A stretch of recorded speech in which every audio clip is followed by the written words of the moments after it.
The wedding hall no longer smelled of food and flowers. It smelled of fear. The tables stood half cleared, drinks abandoned mid toast, plates with untouched pies gone cold. The once bright chandeliers now glared harshly over a scene of disorder. Chairs overturned, shawls clutched tight around shivering women, men muttering in corners. Uniformed police officers moved through the hall, their radios crackling. They took statements, scribbled in notebooks, asking the same questions again and again. When did you last see her? Did anyone follow her out? Did she say anything unusual? Evelyn's mother, Margaret Parker, wept openly, her voice hoarse. She was happy. She was smiling. Why would she just disappear? Michael hovered near, answering every question he could, but none of his words satisfied them. His eyes searched the room relentlessly, as though she might still step out from behind a curtain, laughing at the madness. But the hall gave him nothing, only emptiness. One officer called out from the back of the hall, holding something small and white in his hand. The crowd surged forward to see. It was Evelyn's veil, crumpled and discarded behind a curtain near the staff exit. Gasps rippled through the guests. Some murmured prayers under their breath. Michael's heart pounded. He snatched the veil from the officer, clutching it to his chest. It still smelled faintly of her perfume. Jasmine, with a note of something darker. Why would she leave it behind? Or had it been torn away in a struggle? The officer's expression was grim. We'll check the cameras. Minutes later, the guests crowded around a laptop at the security desk. The grainy black and white footage flickered to life. There she was, Evelyn, walking calmly toward the back exit. No sign of panic, no sign of being forced. But then, a figure appeared. A man, tall and thin, wearing a dark suit and a hat pulled low over his face. He joined her, and without hesitation, she followed him out. The camera angle cut off at the door. The hall erupted in shouts. She knew him, someone cried. She planned this, another accused. No, look at her face. She wasn't smiling. She looked trapped. Michael leaned so close to the screen his breath fogged it. He replayed the clip over and over. The man never touched her, never forced her. She followed willingly, or at least appeared to. But who was he? And why had she left her veil behind? Margaret's son, David Parker, jabbed a finger in Michael's face. You knew about this, didn't you? This man, was he her lover? Did you think you could hide it? Michael shoved his hand away.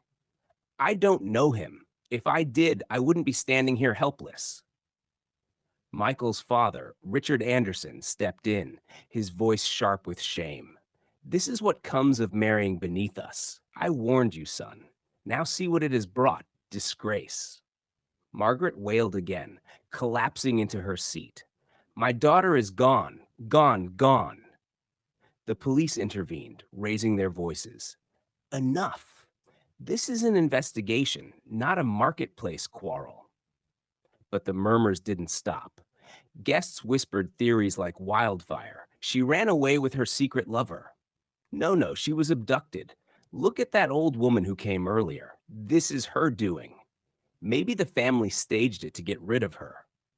The hall seemed to shrink, every voice pressing against Michael's ears until he felt he would suffocate. When the chaos grew too much, he stepped outside into the night. The air was cool, the city quiet beyond the compound walls. He pressed the veil to his face, inhaling her fading scent, and swore under his breath. This is not over. Whoever took you, whatever pulled you away from me, I will find you. But inside, the Anderson family's whispers turned practical, even cold. Clara Anderson, Michael's mother, whispered to Richard, loud enough for a few to overhear. He must remarry quickly. If not, people will say our son is cursed. They will avoid our family. We cannot let this shame last. Richard nodded gravely. We will handle it, with or without her. The words slashed through Michael like knives when he overheard them. His wife had been missing for less than a night, and already they were planning to erase her. But he would not let her be erased. Not while her veil was still in his hands. Not while the image of her walking out with that shadowed man haunted his every breath. Michael hadn't slept in days. His suit was still hanging in the corner, the boutonniere withered and brown. He replayed the CCTV footage in his mind 100 times, searching for answers. Her hesitation, her eyes. But every time, the scene ended the same way, Evelyn disappearing into darkness with a stranger whose shadow swallowed him whole. He had barely eaten. His family urged him to move on, to consider his options, but their words felt like poison. He wasn't ready to bury a woman who might still be alive.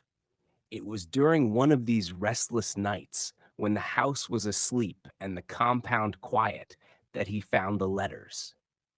He had wandered into her old room, the one she had prepared for their married life. Her dressing table still bore traces of her. Lip gloss tubes, a half-used bottle of perfume, a hairbrush with strands of her hair caught in its teeth. Something about the table felt wrong, too neat, too untouched. She was never so tidy. He knew that much. He ran his hand along the back of the mirror, fingers brushing against a faint line, almost invisible. Curious, he pressed, and to his shock, the panel gave way with a soft click. Behind it lay a hidden compartment, stuffed with folded envelopes, dozens of them. His hands trembled as he pulled them out, scattering them across the table. The envelopes were sealed with a faded wax stamp, each bearing no name, only strange initials, looping letters that didn't match hers. He tore one open with clumsy fingers. My beloved, it began, written in flowing cursive. The day of truth is drawing nearer. They cannot keep us apart forever. Our bond was forged before the world itself, and soon, soon, we will walk together in freedom. Michael's chest tightened. He read faster, devouring every line. The letter spoke of longing, of forbidden love, of promises that defied family and tradition. It spoke of secrets hidden in plain sight, of dangers lurking. But what struck him most was the way it ended. Until we meet again under the veil of night, yours forever, A. Who was A? He opened another, and another. Each one was stranger than the last. Some hinted at old debts, curses, obligations written in blood. Others spoke of freedom, of escape, of destiny. The words were dramatic, almost poetic, yet laced with quiet desperation. The letters weren't recent. Some were dated months ago, others years. Had Evelyn been writing to this A all along? Or had A been writing to her? And why had she hidden them in a compartment so carefully constructed? Michael's head spun. Had he ever truly known the woman he married? He was still poring over the letters when a voice cut through the silence. What are you doing here? He spun around. It was his mother, Clara Anderson, standing in the doorway, her silk nightgown catching the dim light, her eyes sharp. These are hers, he stammered. She hid them. Clara's face hardened. She stepped inside, snatching one of the envelopes. As she read, her jaw tightened. Then, without a word, she ripped it in half. Stop, he cried, grabbing the rest of the pile. These could be important. This could explain everything. You are blind? She hissed. Can't you see what this means? She deceived you. She had another man all along. She shamed us. But Michael shook his head fiercely. No, no, this doesn't make sense. If she wanted to leave, why marry me at all? Why walk with him in silence, leaving her veil behind? There's more here, something darker. I can feel it. Clara sneered, but fear flickered in her eyes. She turned away, muttering, "Burn them! Burn them before they destroy you." Left alone again, Mikkel gathered the letters into his arms. His pulse raced. There was no turning back now. Someone named a man who had written her promises, a connection strong enough for her to hide dozens of letters for years. The letters weren't just secrets, they were breadcrumbs. And if he followed them long enough, they might lead him straight to her. He pressed the envelopes to his chest, his jaw set. His family could whisper, his in-laws could curse him, but he would not give up. Not when Evelyn's voice still echoed in his heart.